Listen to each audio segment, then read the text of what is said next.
Dr. Greg Bottaro, thank you very much for being here with us. Hey, thanks so much for having me back. It's great to see you again. So, is this an impossible question to answer? I mean, if you, are these three separate boxes, the psychiatric, the psychological, and the spiritual, or that you could say, well, that one goes in that box, that one goes in that box, that one goes in that box, or is it more subtle and complicated than to be able to do that? Yeah, no, it's a totally fair question, and it's subtle. It's complicated. It's a yes and no. It's a both and. Okay. And so, we want to be able to see the whole person. The human person is a composite, a combination of material and spiritual being. And so we have we kind of overlap two planes of reality.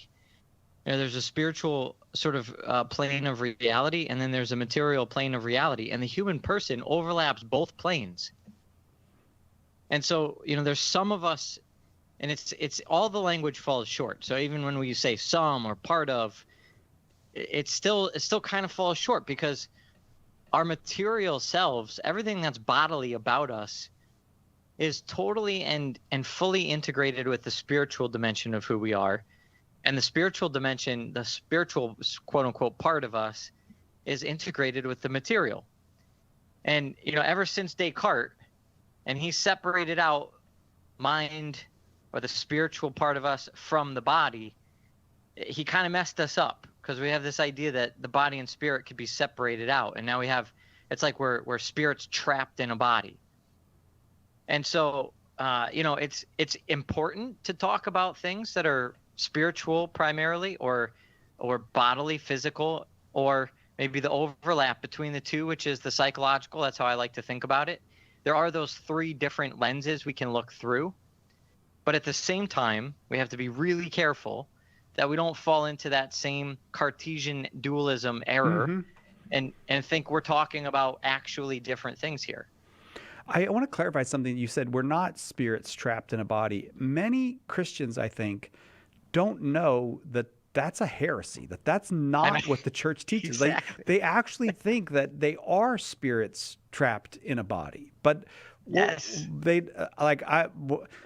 I love the word hylomorph, because it's it's super, I don't know, it just sounds super fancy. But this idea, it also helps me just grab onto something with my mind. What am I? I am a composite of body and soul. I cannot be separated and still be the human being that I am. I am a composite of body and soul. It's not freedom for my soul to leave my body. It's a disaster for my soul to leave my body. Yes. Yeah. So, I think this is helpful to touch base with a couple of realities that are, people will obviously think, well, the body dies, the body goes into the grave, the body decomposes. And isn't it true then that the spirit leaves the body and is the part that's going on to maybe purgatory, judgment, heaven, or, maybe worse, hopefully not. But, we think about it in these two separated things. So I think it's important to say, okay, yes, there's a majority of the body that we know and understand as the body that is separated from our spiritual life. But so are fingernail clippings and hair cutting. It's like when you cut your hair and you clip your fingernails, part of your body is also separated out from who you are, and it goes to disintegrate someplace. So somehow, and this is a mystery, and Catholic theologians and philosophers in the world of metaphysics will say that this is a mystery. We don't have this fully answered and fleshed out. But we have to say that there's a philosophical principle that some part of the material world is still very much connected to and a part of our spiritual personhood. Yes, right. Even at death. And this is a sort of cosmic mystery. It's also, death itself is a cosmic tragedy, and it's an anomaly. It was not supposed to happen. It was not God's plan. But, so that it's interesting. I was at a conference talking to a postulator for a cause, and she's a medical doctor, but also dabbles in physics, metaphysics. And we were talking about how Einstein's theory of E equals mc squared may help make some sense of this sort of transition of material matter in even within our world, that matter is equal to light and a kind of energy that is in some sense immaterial, but it's still in this world. Right. And it kind of maybe creates that branch or that overlap, or somehow, Or at least an again, this is image a of this. mystery. Yeah. Right. Yeah. So if I'm not just a soul trapped in a body, then my body and soul go together. The health of one is relevant to the other. The health of the soul is relevant to the health of the body. The health of the body is relevant to the health of the soul. Yeah, exactly. So if we don't go to the liminal sort of example of death to try to make sense of this whole thing, and we actually just stick with what we know, Yeah. which is when we are alive, Yeah. and it's So like, far. okay, that's what we're talking about and working on here. Then yes, then we can at the very least accept the fact that everything we do in and through our bodies is affecting ourselves as persons, our spiritual life, our spiritual reality, and we cannot separate the two. 888-318-7884 is the number. So if this is of practical concern to you, maybe you have questions about therapy or about medical treatment related to mental health, related to the spiritual health, whether it's whether a particular treatment is moral or immoral, you are welcome to call 888-318-7884, 888-318-7884. Dr. Greg Bottaro, our guest, 888-318-7884. Let's make it practical then. What's the practical difference between what you do in this holistic Catholic way that you have of treating people who are anxious or depressed or show other symptoms with the way the world treats them? What's the practical difference?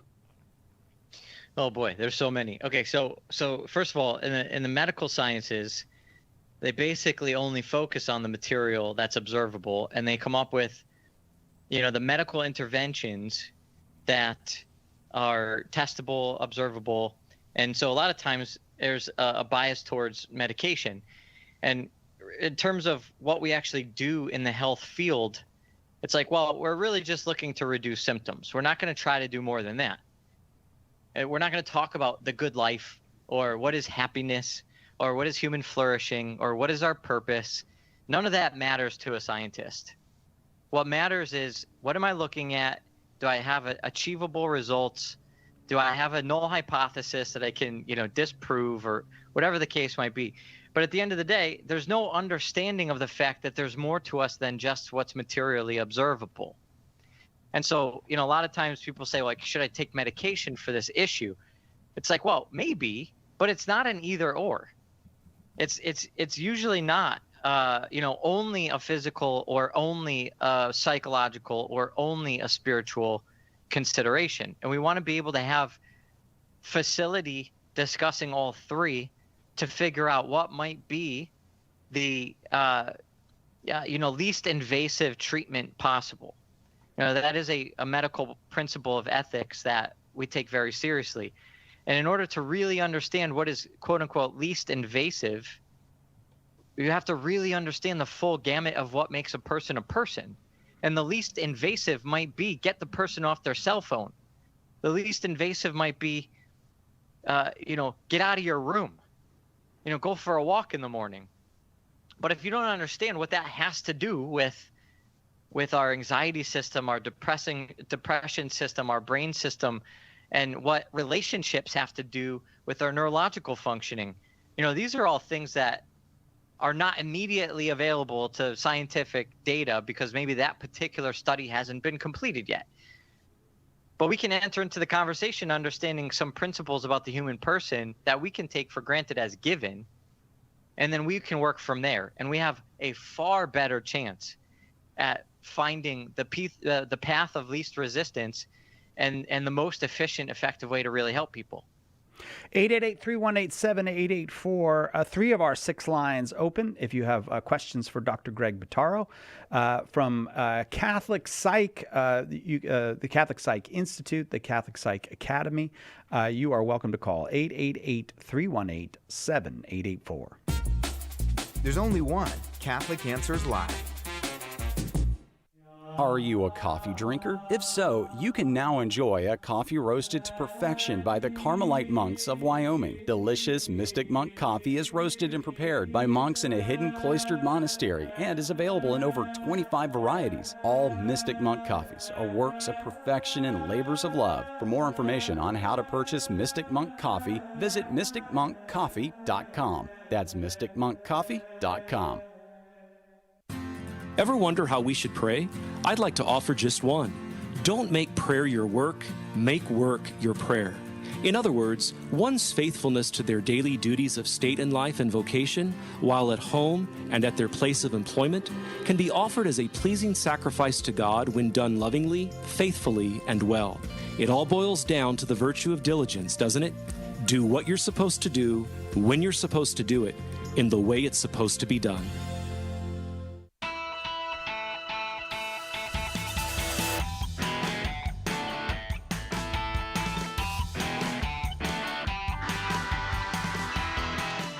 Welcome back. Catholic Answers Live. Dr. Greg Bottaro is our guest. And we're talking about the spirit, the psyche, the mind, and finding health by a kind of integrated care for the person who might be suffering. So do you work with psychiatrists? Say, for example, someone might have, I don't know, say schizophrenia or major depression or something, and they need medical treatment. But Sure. I'm guessing from what you've said, you would probably universally say they don't only need medical treatment. Well, for sure, nobody only needs medical treatment, and that wouldn't be what we start with. So again, we'd want to look at sort of what are all the possible options. Now, if somebody's been wrestling with something for a long time, or they've already tried a lot of other things, of course, we definitely utilize the sciences and the medical sciences when it comes to medication. We work with psychiatry. There's a lot of good medication. I think there's a long way to go. Yeah. I think because it's an easy option for people, and it does sometimes do a really good job of reducing symptoms, particular symptoms anyway. It becomes a fallback, and I think that the field is pretty lazy. But sometimes it's the best option for somebody, and the best option might be a better option than not taking it, and that's actually going to be life-changing and life-saving. So, it could be something as simple as ADHD. It's not just schizophrenia or the severe mental illness, but sometimes even the sort of less severe experiences are tremendous burdens that people are bearing and suffering internally, and we want to try to alleviate suffering any way we can to the extent that is within God's will here. For sure, we'll work with psychiatry, and on both ends of the spectrum. It's like I also work with exorcists. I'm working on with a cause also for canonization. So both ends of the spiritual spectrum, both the negative and the positive. We want to look at where is the overlap between the natural and the supernatural, and honestly, it's never either or. It's always a both and. So we're always trying to figure out where to land within that full spectrum. Do you have? I also, something you said made me think you have a sense, but correct me if I misunderstood what your thinking is on this. That one of the problems with the secular therapist might be that the secular therapist might be very well trained in the techniques, but doesn't know what a happy person is. Doesn't have. Yeah. Did I get you right on that? Yeah, exactly. Yeah, in the secular world, there's no, what we call telos, which is like the purpose. It's the end, the final cause, to get Aristotelian. And it's like, what are we here for? And how? What do you think? Like, what do you call a flourishing thing? Basic philosophy. What's the purpose of a chair? It's to sit on. If the chair has three legs and it's they're breaking underneath and they fall, like, the chair is not doing what it's supposed to do. It's not fulfilling its purpose. So what is the purpose of a human person? And then we get into how our emotional life is built into our own self-awareness of fulfilling our purpose. And we are flourishing, and we can be happy when we are in line with the objective truths about what makes us who we are and what we're made for. This is so far, everything I just said would be like Greek to a secular therapist. Like they have no concept. I mean, it's literally Greek, but there's literally actually, no. some of that was actual literal Greek, right? Tell We us. could get into the Greek, but they would look at you like you have three heads if you try to walk into like an APA conference or a secular world of mental health and try to talk like that. And this is what's really striking. Even the psychological theories that are, really accepted and really powerful theories, even for Catholics. So, for example, attachment theory. This is something that a lot of parents might know a lot about. Attachment. John Bowlby, and this is a psychology that's become more mainstream. But if you read John Bowlby, and if you really dig into the actual attachment theory, which by the way is very good, it's incomplete because Bowlby himself said, "I never cared about final causes or telos. I'm not here to figure out what the child who's secure, insecure is actually made for." They just set up this research, and they created ways to observe how they judge if a small child is insecure or secure.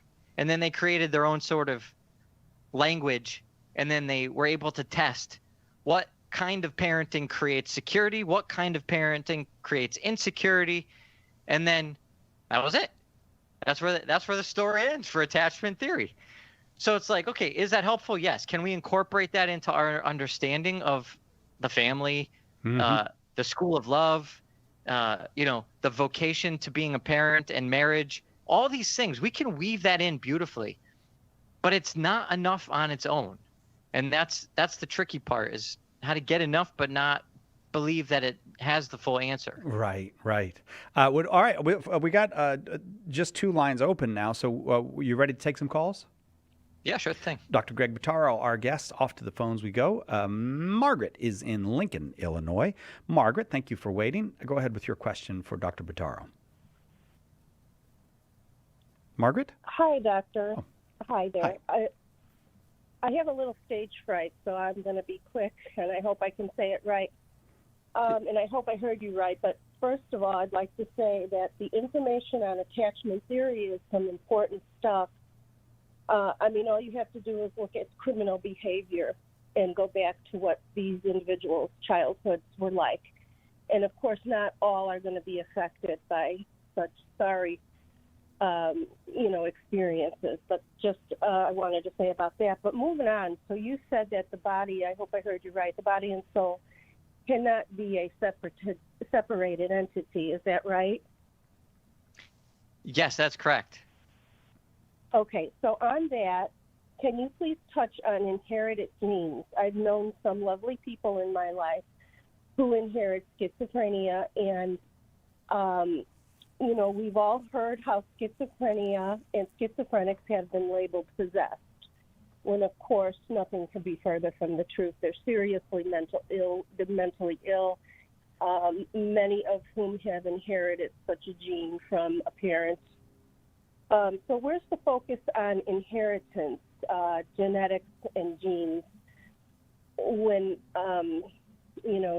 dealing with the soul and the body not being separated theory? Thank you. Yeah, great question. And first of all, I appreciate your vulnerability and coming on. And I share a little bit of your stage fright. So great job showing up there. I had no idea that I was this intimidating to people. Oh, maybe it's not me. Maybe it's the audience that's intimidating. But all right. Well, thanks for being here. And we'll get through this together. Sai will let us hopefully just eke out even with our imperfections here. And I think, yes, attachment theory, to make a comment on your first point, is really solid. And it's really important to look at that. And we have a lot to learn from the sciences. Like I said, there's a lot of really good things there to learn from, and good direction for parenting. But without embedding it within the bigger picture, we might lose it. I know some attachment people that think you have to space out kids every 4 years, because if you have more children in quicker succession than that, then you're not able to give secure attachment, a secure base for one of your children. So that's a kind of an example of taking some of the observable science, but then drawing it out to conclusions that are not consistent with the bigger picture. Now, to your main question, this is, the age-old nature versus nurture debate, and it's very clear that it's not a versus, it's not an either or, it's a both and so we have a very deep, not yet fully understood genetic component to what sets us up in our humanity. And then we have parts of our personality, parts of our physical expression of our genetics, part of our personhood that comes out through the body that is expressed when affected by the relational environment we're born into. And so it's like the nurturing, we might have things that are latent in our genetics that nurturing can unlock or suppress. And we might have things that were not latent in our genetics within reason that formation and parenting can bring out, and the environment, the nurturing environment, can bring out. And so this is, again, very mysterious. And the integration and the combination of both nature and nurture is something we're just beginning to understand. Things like schizophrenia, like diseases, but also trauma, passing on trauma from past generations. There's really good evidence that shows evidence of the mark of trauma, the effects of trauma that a person has not experienced in their own lifetime. And then you come to find out that is something that happened to grandma, or some, Holocaust survivors that are passing on certain things. Is it some of it in the stories that are told? Yes. Is it some of it that might actually be in the genetic transformations that happen in one generation to the next and are passed on? Also, yes. So that's the best way I can answer it. It's not a clear answer, but it leads us deeper into the mystery. Is it satisfying to you at all, Margaret? That was helpful, and we could go on and on. I just wanted to bring it up. You explained it very well. Thank you. Thank you, Margaret. Thanks very much. Dr. Greg Bottaro is our guest. Just a couple lines open, but if you'd like to talk about our topic today, which comes down to the treatment of our psychological wounds, our hurts, our mental difficulties in a fully human way. If you have questions about that, from the psychiatric, psychological, or spiritual perspective, you are welcome to call 888-318-7884. Right now, there are 3 lines open, and you can have them. 888-318-7884.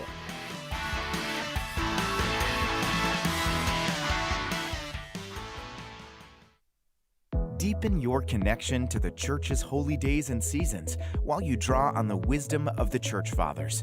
Feasts of Our Fathers, the new book from Mike Aquilina and Adam Lucas, is a treasury of history, prayers, insights, and lessons that will bring you closer to the earliest of Catholic traditions. Take your prayer life and your solidarity with the Church, past and present, to a new level. Order your copy of Feasts of Our Fathers today at shop.catholic.com.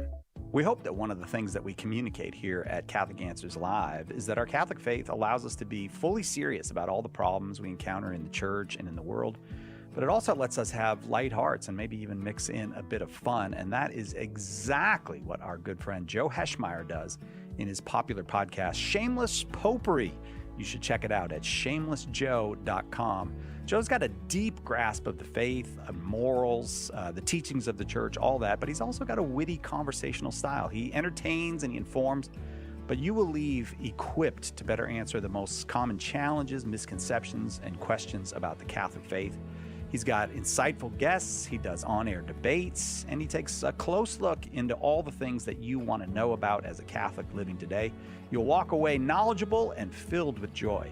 Look for Joe on his YouTube channel. Check him out at shamelessjoe.com or wherever you get your podcasts. And if you like what you hear, become a patron.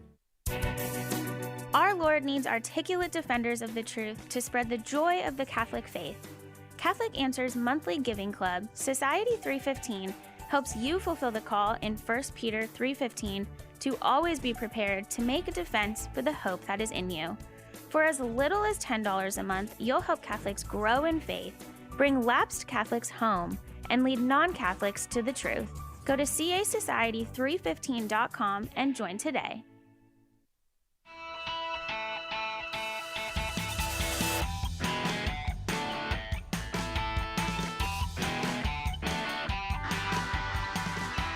Welcome back to Catholic Answers Live. It's almost a truism. It's almost sometimes said as a joke. As a matter of fact, I've heard it actually said as a joke, this Catholic thing that we have, this Catholic habit of mind that we have where we say both.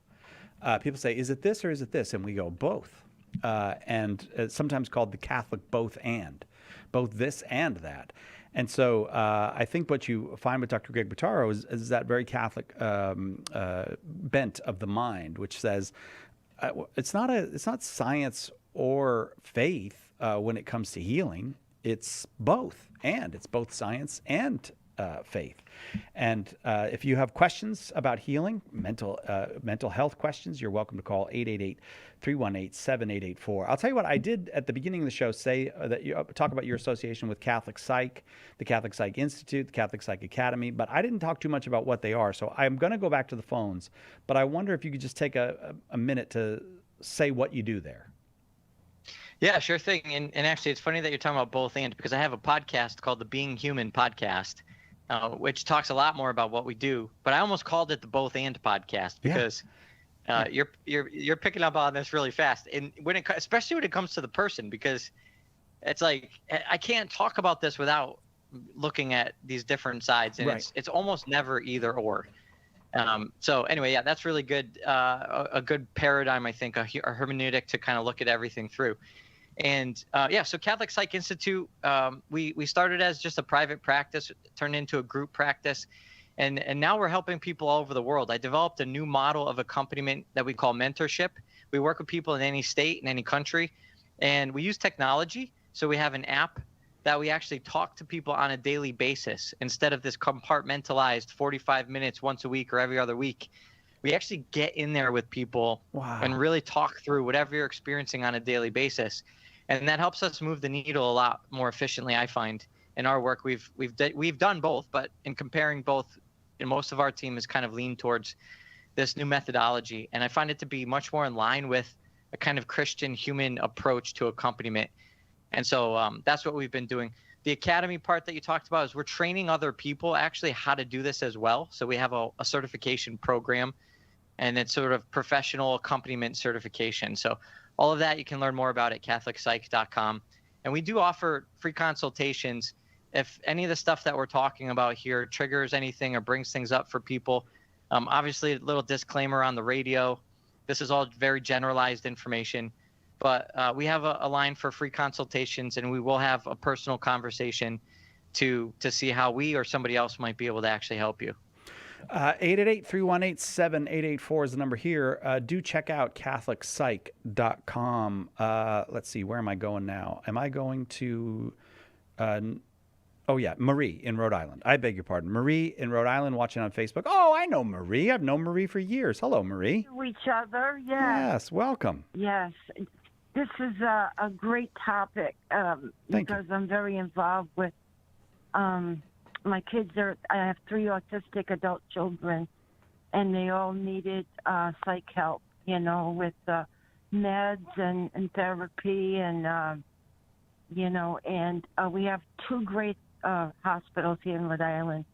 Bradley Hospital in East Providence, and another one in an adult one at the other end of Rhode Island. I forgot the name of it. But my question was, how do you feel about electric shock treatment for major depression? Why I ask that is because I have a friend who suffered for many years, and she's still a young woman with severe depression, and she's had a few of those treatments, and I've counseled her myself, and I'm not really qualified, but she reached out to me. I used to be a youth minister, and she was one of my youth back in the day, and that's my question. And how does the church feel about it? Yeah, good question. That's a great question. I think Marie, if I remember correctly, I think you called in the last time I was on the show here, so I remember a little bit. Oh my goodness! Yes, you have a good memory. Oh I my also goodness. I remembered you spent some too, time. Marie. I just want to throw that Yeah. out there. Yeah. Yes, you're so not I, impressed with. Yeah, okay. I I really appreciate your question, especially the second part. I think it's really important to note that the church always gives room for the sciences, and there's not this sort of dichotomy between like church and science, or what does the church say, or what does medical science say. For the most part, obviously some of the more recent issues that are more ideological, that's kind of gone down different dark roads. But when it comes to treatments, especially for mental health, like you're talking about, the church usually says like, well, what do the scientists say? What do the doctors say? Like if you're under a doctor's care, that's really for the most part, where they'll bring it. So I will say, to answer this question, especially, that is really important. Again, somebody having individual care is where they're going to get the best direction to answer that question. However, in general, I will say that electric shock therapy, or ECT, has come a long way in development. And so they're getting really fine-tuned. It's not like the old one flew over a cuckoo's nest imagery that I think a lot of people are associating with when it comes to this kind of therapy. And so, there's a lot more fine-tuning, targeting of very specific parts of the brain, and different wavelengths of electricity, and ways to make it much less distressing to the person. And so it is a viable option for treatment-resistant depression, especially when some of the basic medications are not working, or some of the basic therapies are not working.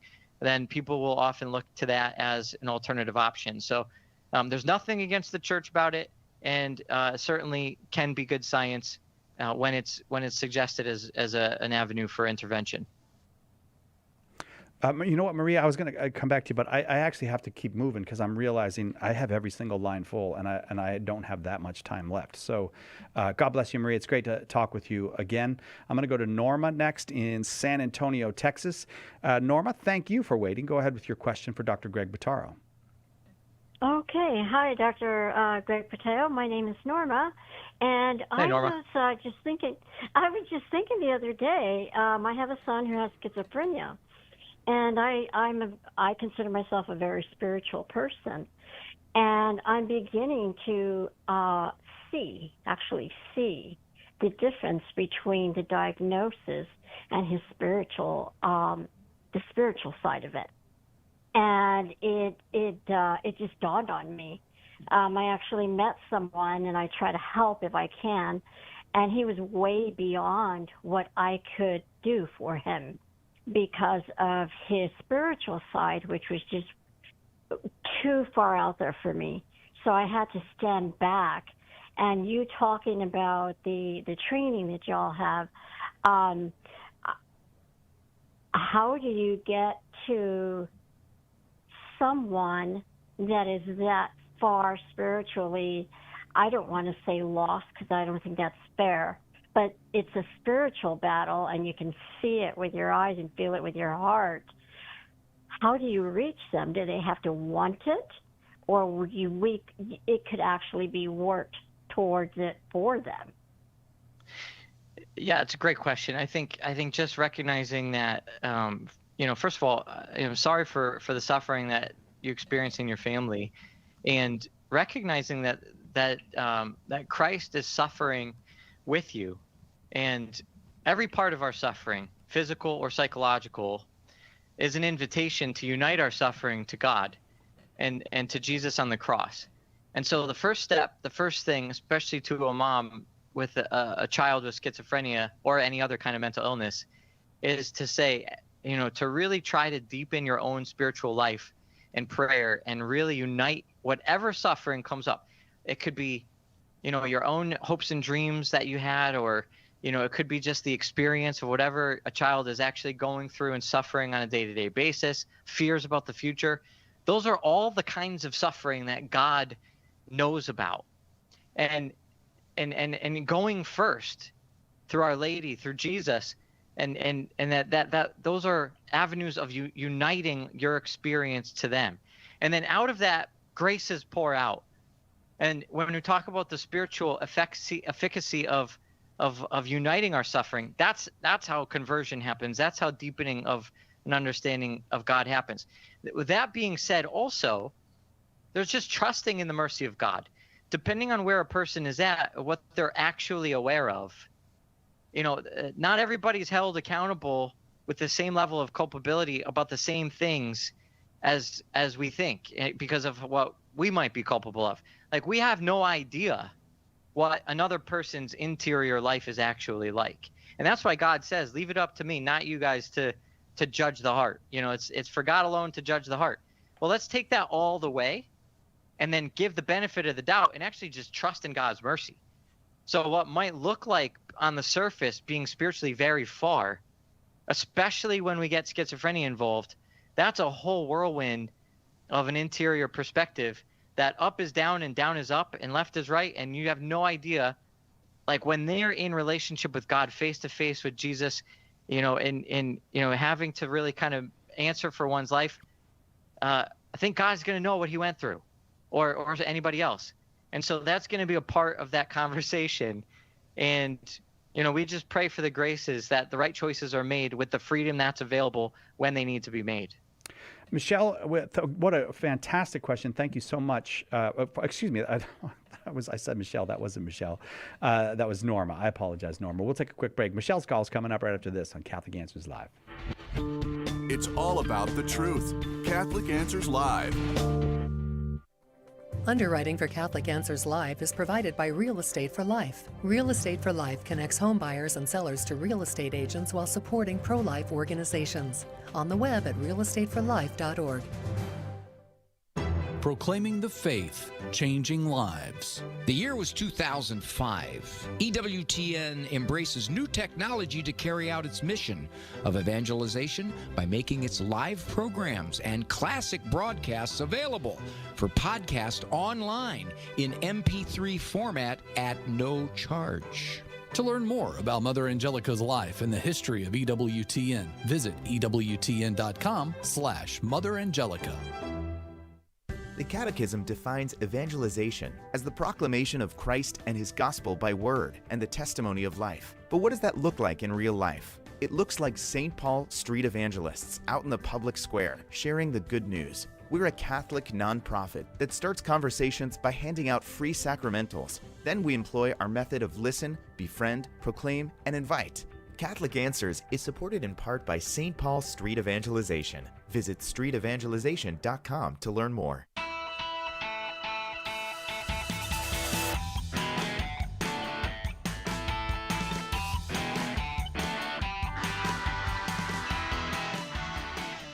Welcome back. Catholic Answers Live. We're talking with Dr. Greg Bottaro from Catholic Psych. You can find out about him at catholicpsych.com. And you're welcome to call with a question. We'll try to get you on. We've got 3 to do in the next 18 minutes or so. So there might be time for you. 888-318-7884. Michelle, who is in Georgia, is next. Michelle, thank you very much for the call. Go ahead with your question. Yes, hi. Thanks for taking the call. We're happy to. Michelle, we're going to have to ask you to get a little closer to the phone, though. It was a little hard to hear you. I apologize for that.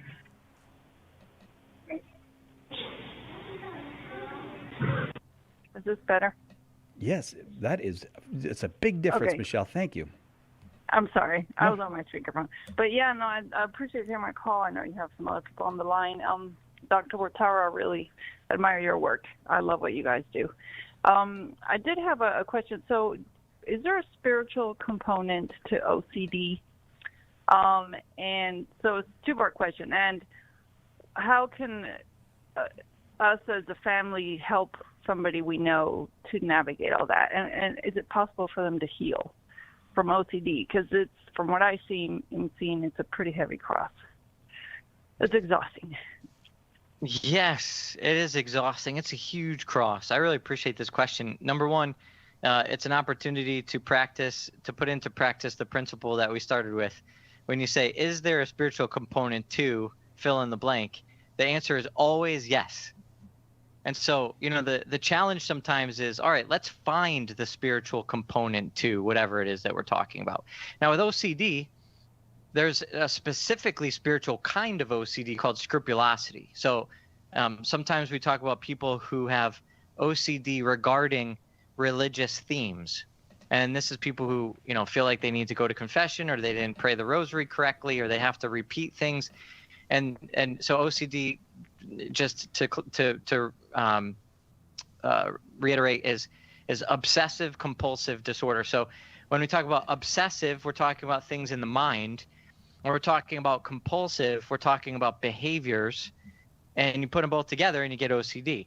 So you can have ruminations and repetitive thoughts that can be themselves really burdensome and a lot of suffering involved. And then it could turn into repetitive behaviors to try to alleviate the anxiety and stress and pain of those thoughts. So if you're plagued with nagging that your hands are dirty, you have to wash your hands 1,000 times. Some people are, wash their hands till they bleed because they have it in their mind that they have these germs, or, people that forgot to turn off the oven or forgot to lock the door. Those are the typical examples. But those kinds of things can happen directly in the spiritual life.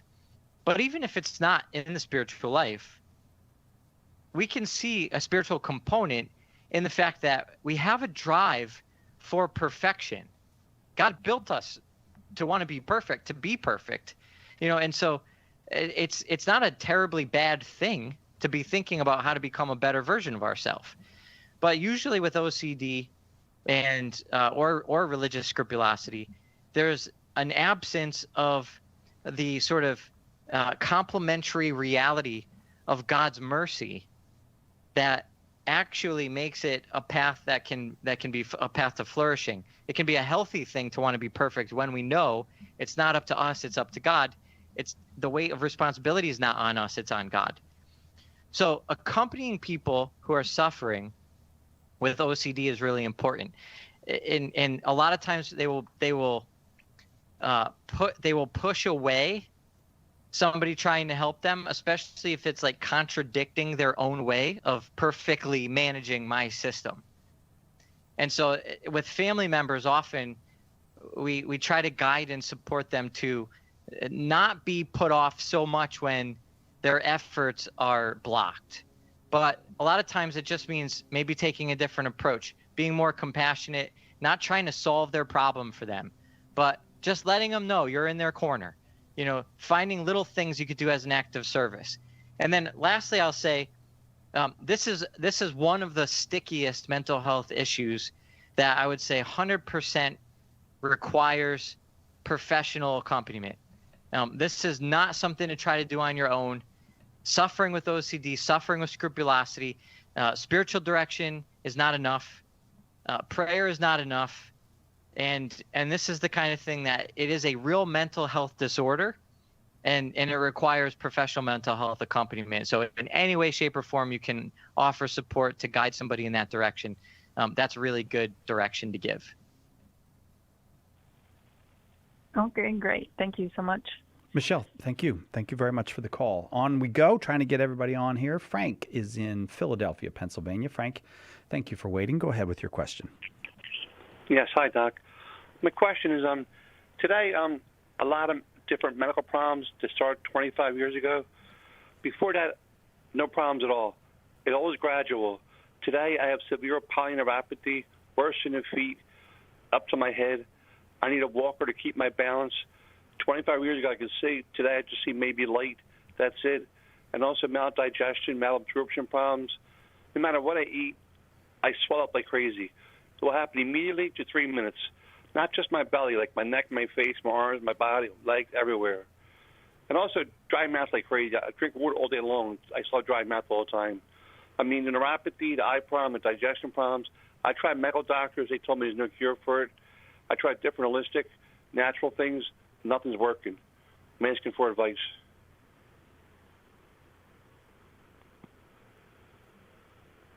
Hello? Dr. Bottaro, he said, I'm asking for advice. Oh, sorry. The last part I thought it cut out there for a second. Well, I mean, you're listing a lot of physical symptoms. I'm a psychologist. I'm not a medical physician. And I would say, I know you're seeking help from medical doctors and from physicians, which is, I mean, I can only share with you in the sufferings that come through that process, trying to find the right help sometimes for certain kinds of things. So I can't really give any advice in terms of the physical symptoms that you're describing. But bearing the burden of physical suffering becomes the mental health issue. And, part of what makes Catholic psychology different is that we know you can't actually alleviate all your suffering. And so our purpose is not to reduce all symptoms. Our purpose is to help people flourish even in the midst of their symptoms, even when there's going to be a cross to bear. And because we know there's always going to be a cross to bear. So, it sounds like having somebody to walk with you, to be your Simon of Cyrene, to help, you have to follow the example of Christ. Christ himself could not bear his cross alone. And so Simon Cyrene didn't come to take away the cross, to keep Christ off of the cross. But for a time, Jesus needed help to bear the weight of his own cross. And so that's what we see ourselves as in our vocation, is to be like Simon of Cyrene for people who are suffering. For a time, we enter into people's lives when they need it the most and help lift a little of that weight off so that they can continue on their path towards flourishing through the cross, which is what Christ told us is the only way. So like I said, if you wanted to give us a call, you go to catholicpsych.com. We have a free consultation. We can talk it through with you. If maybe you've already tried that avenue, we can give recommendations for other places to try or see if there's something we can do for you there. That's the best advice that I can give you. And Frank, I'm going to leave it there at that advice because there's still one caller on that I have not gotten to. And wait, I'm looking at the wrong line. Maybe I don't have another call that I have to get to. Sorry, I'm going through my notes here. We do have calls on, but I'll tell you what, we'll take a risk. I'm going to go to, we're just going to see. Can you tell me your name and where you are? Yep, try it out. Hi. Hi. I'm not. Hi. I don't know. You're on the air. I'm the next caller. You are the next caller. Okay, great. Thank you. I called earlier. My name's Sherry, and I'm from Tampa, and I was fascinated. I've absolutely heard everything that ties directly into the situation that I have in my life. Mostly my daughter has in her life, and that is the everything from talking about intergenerational trauma to the OCD. And as far as the trauma, does it ever end? I know about trauma in my mother's life and in my life and my sister's lives that sort of came from that trauma, and unfortunately now into our children's lives. Two of our children, two of us have daughters, both of them, they're 36 and probably 45 now. And they have one is pretty much not functional unless someone provides for her completely. Oh. And so I started out, it all kind of connected in my mind because I started hearing you talk about children more the nature nurture and how do we raise secure children as opposed to insecure children. So and my daughter. I'm only interrupting you because we're very, very near the end. But your question was, does this generational trauma ever end? Is that where you want to go? Yes. And how bad is that trauma on, say, my daughter's children who her OCD is so bad that they don't go to school. She homeschools. And I just worry about these kids that are from age 2 to 12 now. Okay, doctor? Yeah, so we I don't want to separate out mental health from human health and spiritual health. So it can become really burdensome to start thinking about the traumas that we've passed on to our kids. Well, we believe in our Christian faith that we're all passing trauma on to our kids. It's called original sin. And as much as we are passing concupiscence on, that's unavoidable. And so I don't want to create a sort of narrative where it's like some people are passing trauma onto their kids and some people aren't. Now, there is obviously different expressions of it. Every generation is going to experience it differently, every person. But the answer is going to come down to the same answer with our faith and conversion. And, you know, you can do the best you can do, and that's what you're responsible for at this point. And your children can do the best they can do, and then their children will do the best they can do. And every generation has an opportunity when they come into their adulthood to say, okay, here's the set of cards I've been dealt, and God can be in my corner, and how am I going to play these cards? And every generation has a new opportunity to do that. Hopefully, maybe passing on a little less of some kinds of things to the next generation, but at the end of the day, it's never going to be perfect. And so that's both the hope that we have, that we all have Christ, we all have salvation open up to us, and also a little bit of a challenge to say, what can you do to do a little bit better for yourself today, and then maybe provide that example for your kids also. Thank you so much for the call. I'm glad, Sherry, that we got you on there before we had to go. Dr. Greg Bottaro has been our guest. Check out Catholic Psych if you're interested in all this, CatholicPsych.com. Dr. Greg Bottaro, thank you. You've been on with us a couple times recently, and I've enjoyed it both times. Thank you. Well, that's good, 2 for 2. I guess we're doing pretty well. Yes. And the third time, I'll be less intimidating. I promise. It will be less frightening to come on the show. We'll see. I'll have to do maybe less breathing exercises. Oh, good. Okay, yes. That's what we want to do. Cut down on those breathing exercises. All right. Okay, very good. That'll do it for us. We'll see you next time, God willing, right here on Catholic Answers Live.